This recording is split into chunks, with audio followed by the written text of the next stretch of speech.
दिल्ली से मैं आ रहा था तो बगल वाली सीट पे एक महिला बैठी थी। उन्होंने सामने बैठे हुए एक शादीशुदा से पूछा कि कहाँ से हो बेटा। उसने बोला आंटी मेरी शादी हो गई, अब मैं कहीं का नहीं रहा। अच्छा, बहुत सारी चीजें देखने को मिलती हैं। अभी मैं आ रहा था तो एक भाई साहब बोले कि सूरज ये जोड़ों का दर्द क्या है। मैंने कहा देखिए मैं कुंवारा हूँ, जोड़ों का दर्द जोड़े जाने की, जोड़ों का दर्द क्या है। तो बहुत सारी चीजें ऐसी होती रहती हैं। सहेलियां बैठी हुई हैं सर।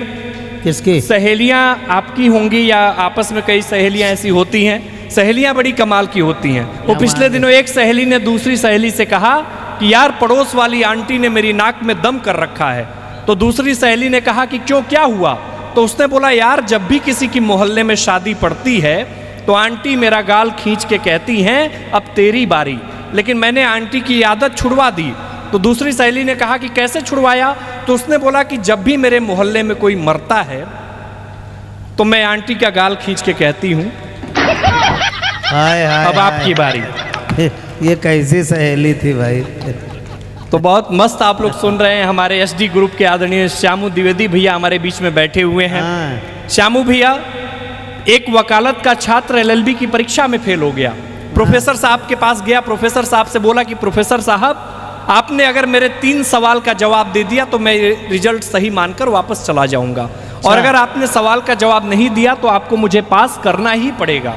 प्रोफेसर साहब सोचे कि इससे पीछा छुड़ाना ही ठीक है, तो बोले अच्छा बताओ।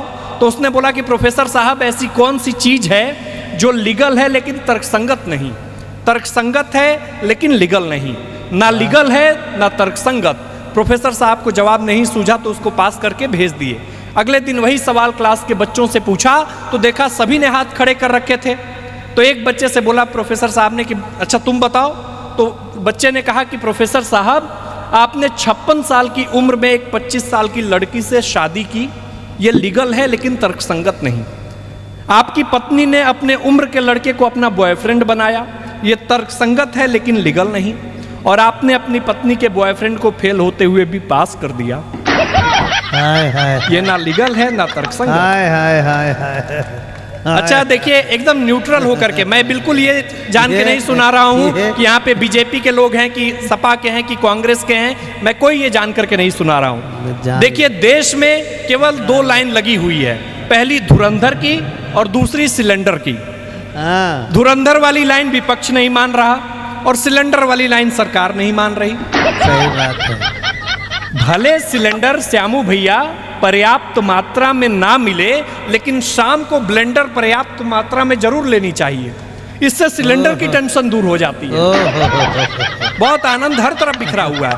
भाई साहब मोबाइल रख दीजिए। मोबाइल आया कैमरा खत्म, मोबाइल आया कैलकुलेटर खत्म, मोबाइल आया MP3 खत्म, मोबाइल आया सुकून खत्म। और अगर गलती से भी आपका मोबाइल आपकी बीवी के हाथ में आया तो फिर आप खुद खत्म।